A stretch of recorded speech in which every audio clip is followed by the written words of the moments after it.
In the early 90s, Africa had a voice. This wasn't just an ordinary voice. It was the voice of a woman who was called the Madonna of Africa. This woman put Africa music on the world map. She was rich, famous, and fearless. But she lost everything because she got herself into something too powerful for her to control. And that thing became the end of her.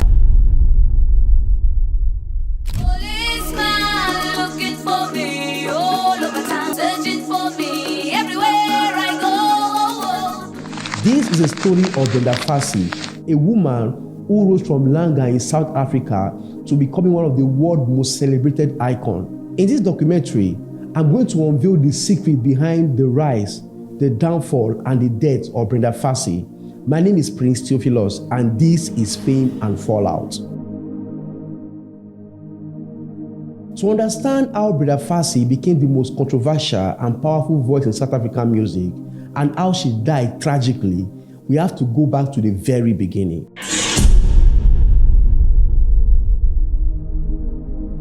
She was born Brenda Fassie in November 1964 in Langa, a township in Cape Town, South Africa. Her mother played the piano. Her father was a tap dancer.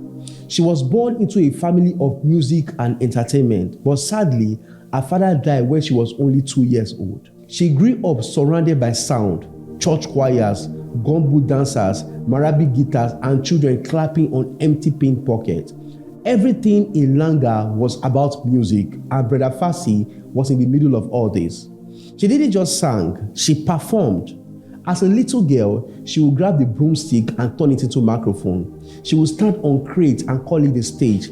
People would stop and listen and admire her because she was just a little girl with an amazing voice. But behind her smile was a struggle. The death of her father left a hole in her heart that never healed. She once said she only remembered her father through her mother's tears. And her mother worked long hours cleaning for white families so they could feed. That was the life of little Brenda Fassie. At the age of 10, she wasn't just singing for fun anymore. She was chasing her dreams. She joined the Tiny Thoughts, a group formed by her mother. They performed at events, sang at weddings, entertained tourists, and that was how the family earned extra money. She didn't go to music school. The township was her classroom. She learned from legends like Miriam Makeba, Aretha Franklin, and even American disco queen. She mimicked accents. She trained her tone. She learned how to make people feel entertained. At the age of 14, a music producer named Kolo Lebona heard about her. He came all the way from Johannesburg just to listen to this little girl from Langa.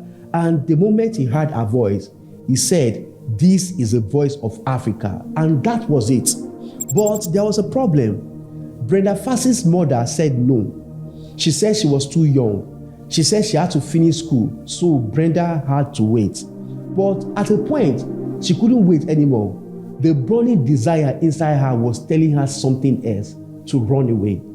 In 1979, she ran away from home and went to Soweto alone. As a teenager, that was a daring move. Her mother searched everywhere, but Brenda was already chasing her destiny. And eventually, she was found and brought back home. But something had changed. Her mother finally realized that music wasn't a hobby for Brenda anymore. It was her life.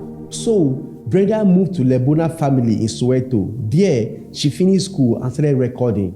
She started joining music groups. She started performing, and soon she got her first break.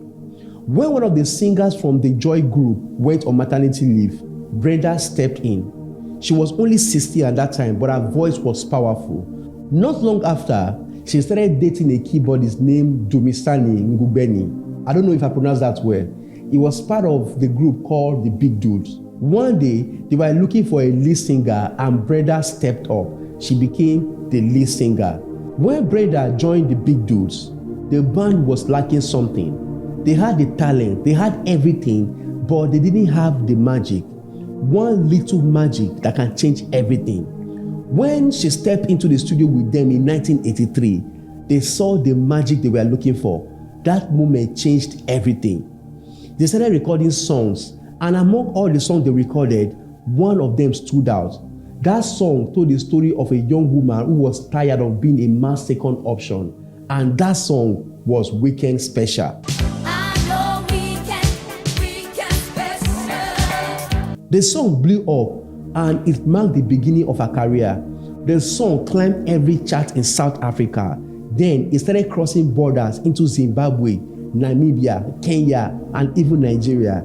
Then it traveled all the way to Europe and the United States. Brenda Fassie, the little girl from Langa, was suddenly a global superstar. The success of Weekend Special shocked the entire industry. It sold over 200,000 copies in South Africa alone, and it became the country's major first pop export. But it wasn't just the song, it was the girl behind it. Everyone loved Brenda Fassie. Brenda had a unique brand and a unique look. Everything about her was screaming, "Look at me." And yes, people looked at her. She was on national TV. She was doing shows in the UK, in the US, Australia, Brazil. She went on several tours with the big dude. It was Brenda Fassie and the big dude, going from country to country, from stage to stage, and people loved to see them perform. But behind the chairs, things were not as perfect as they seem. Brenda was young, barely out of her teens, and now she was the face of South African music. The pressure was so much for her. Every promoter wanted her. Every fan wanted her attention. Every journalist wanted her to be the headline. She was making money, but most of the money was going to the record label, the managers, and the band expenses. She didn't understand contracts. She didn't care about the fine print. She just wanted to sing.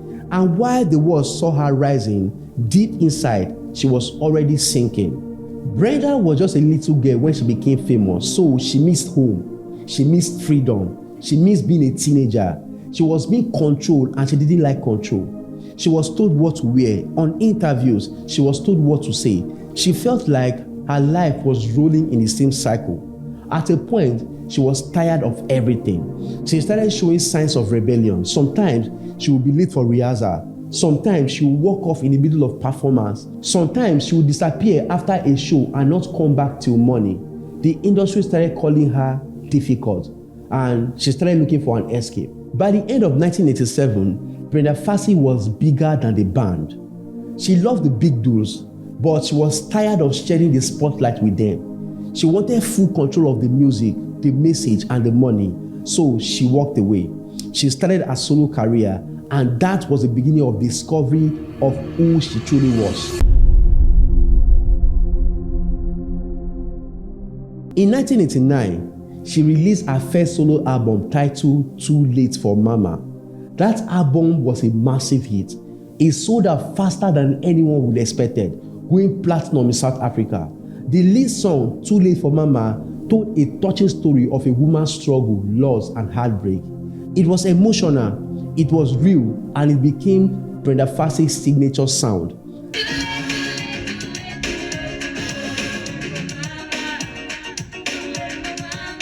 That same year, every radio station in South Africa played her song. People called her Mamba, the woman who could make the whole nation dance and cry in one breath. In 1989, she got married to a man named Nala Mambo. I don't know if I pronounced that well, but the wedding captured the entire country's attention. The wedding was lavish, multiple receptions, the crowd was massive, it was a talk of town. To the public, it looked like Brenda was settling down. But what will happen after the wedding will shock you. We'll get back to that. Stay with me.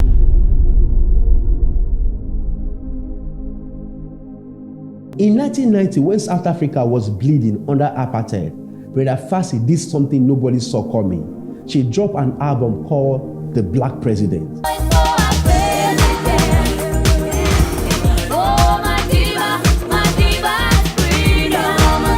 It was a way of saying freedom is coming and we will have a black president one day. That song was dedicated to Nelson Mandela. And when the song came out, the government didn't like it at all. They tried to stop the song from playing on radios. They tried to ban the song. They tried to silence her, but it was too late. The song was already everywhere. The song became an anthem of hope. It gave people courage to keep fighting. It made them believe that one day they will be free. I was sitting in my room, in my house in Orlando, downstairs, and we had an upper floor. And I just heard somebody saying, I am a princess, running up the steps. I am a princess. Then I asked, now, who is that? They say, no, that's Brenda Fassie. I said, no, she's right, she's a princess. But behind all that success, Brenda's life was falling apart, and this is where the story turned dark. Brenda Fassie's marriage was not what people thought it was. On TV and to the public, they looked happy, but inside their home, it was war. They were fighting. They were trying to make things work, but it was not working out. There were accusations of cheating, stealing, and violence. There were stories about money, fraud cases, and scandals. Everything went messy.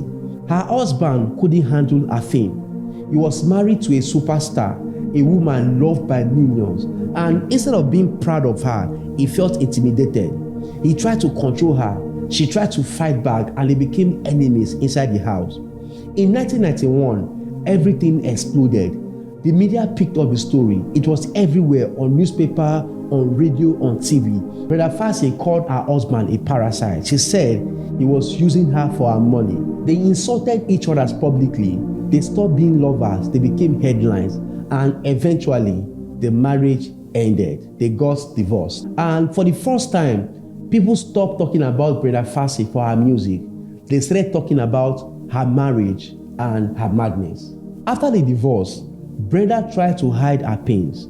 She smiled in public. She danced on stage. But when the light goes off, she was alone. That was when she started using cocaine to ease her pain, to hide away from her sorrows. At first, it was just little. She used it to relax before a show, to get her energy up and to forget about her broken heart.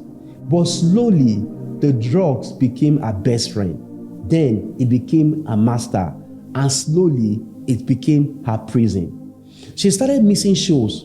Sometimes she forgot her lyrics on stage.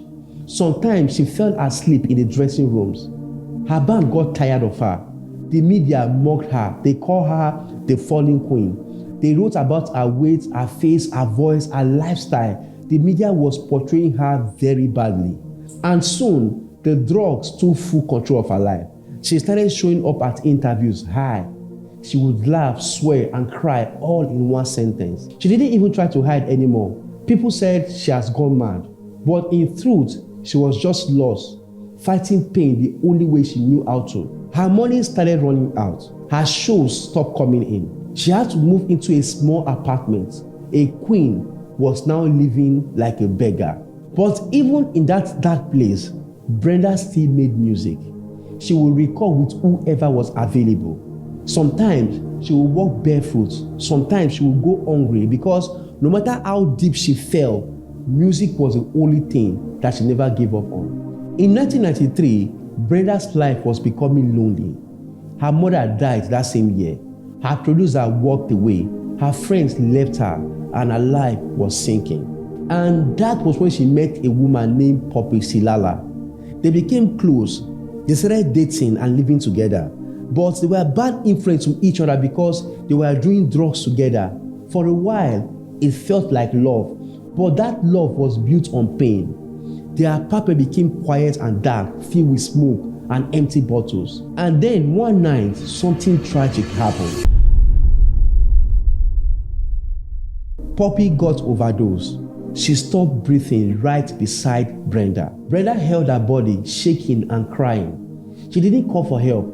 She didn't know what to do. She was just there staring and watched the love of her life die. That moment broke her completely. After that, Brenda Fassie disappeared from the world. She stopped performing and she disappeared completely from the music industry. And the worst happened. She started selling all of her properties, her clothes, her furniture, even her awards. She had no money, she had no home, and she had no friends. She was lonely. Even her own son was sent out of school because she couldn't pay his school fees. Everyone thought it was over. The once great Brenda Fassie was now just a woman fighting addiction that was leading her to poverty. But life is strange.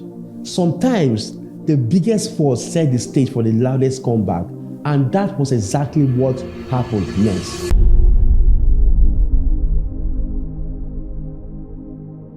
By the end of 1997, Brenda Fassie was finished in the eyes of the media. She became a washed-up star, a headline disaster, and a cautionary tale. But she made a decision that changed everything. In 1998, she reached out to her old producer, Chico Tuala, and she told him, "I'm back, let's make magic." And that was it.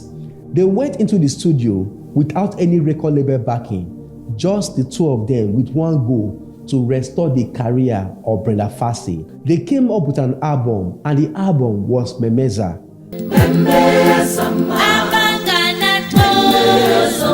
And yes, that was the lead song. From the very first note, you could hear it. It wasn't just music, it was resurrection. It was Brenda Fassie fighting her way out of hell. Memeza is a Zulu word meaning to shout, to cry out, or to call for help. When Memeza was released, it became an instant hit in South Africa. The album sold over 100,000 copies in just 1 week. Now, let that sink. A woman the world had written off. A woman who was sleeping on dirty floors. A woman who buried her lover, lost her mother, lost her name, had just delivered the biggest selling album of the year. It went on to sell over 700,000 copies. And alas, Brenda Fassie was back. Memeza wasn't just an album, it was a cultural reset. She has songs that touch politics, songs about heartbreak, songs about struggle, songs about gossip, songs about herself. At first, it looked like Memeza was the hit of the album, but it wasn't. The hit of the album became Vulnigela.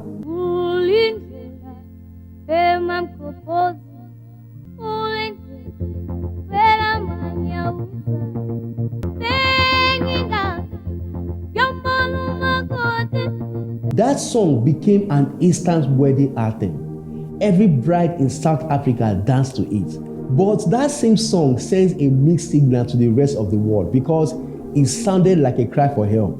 It took me time to know it was actually a wedding song. I thought it was a song of freedom until recently. If you think so too, let me know in the comment section. And just like that, Brenda Fassie went from scandal to superstar again. Awards started coming back. People started booking her. Money started flowing again, and she rebuilt herself. It looked like Brenda had beaten her demons. But the addiction didn't disappear. She tried to fight it, but she couldn't win. Slow and steadily, she went back to doing drugs. Sometimes after a show, she would disappear for days. Her team would try to cover up for her. They would say she was sick. From 1999 to 2003, Brenda Fassie released more albums, and every album sold. Every show was filled up. She performed across Africa. She met presidents. She became untouchable, but inside her, the battle never ended. In April 2004, Brenda Fassie came home after a show. She was weak, she was tired, and somewhere in the midnight, she collapsed. She stopped breathing. She was rushed to the hospital. The doctors tried everything to bring her back to life, but her brain had already suffered serious damage. Brenda slipped into coma. For 2 weeks, she did not wake up. South Africans prayed for her recovery. Radio station played her song. It was all over the media. Brenda Fassie was fighting for her life. Everyone was hoping she survived. The crowd came to the hospital gate to pray for her, but Brenda wasn't fighting anymore. On the 9th of May 2004, which was Mother's Day, Brenda Fassie was pronounced dead. And a deep sense of regret and sadness. But the family of pop diva Brenda Fassie wish to advise that Brenda Fassie has passed away peacefully in her sleep early this evening. And the cause of her death was cocaine overdose, asthma attack, heart failure, and brain damage. She was only 39 years old when she died. More than 10,000 people attended her memorial. Fans lighted candles on the streets. Radio stations stopped their normal programs and played her song all day. Brenda Fassie was gone. The little girl from Langa was now buried as an icon in South Africa. As her coffin was lowered to the ground, one of her old songs played, Too Late for Mama. And this time, every lyrics of the song hit differently. It was too late to save her, too late to fix her pain, too late to bring her back, but it's never too late to remember her. The story of Brenda Fassie should serve as a lesson to every talented person. Don't do drugs. Say no to drugs. Drugs are dangerous and it can cut your life short. If not for drugs, maybe Brenda Fassie will still be alive today. I don't know what can happen after this moment. I don't know what can happen tomorrow to me. So I do anything now because you never know what tomorrow brings. If you love stories like this, you might also like to watch how Fela Anikulapo Kuti killed himself. Click here right now to watch it, or click the playlist for more stories like this. And if you are new here, don't forget to subscribe, turn on the bell button so you don't miss other amazing stories like this one.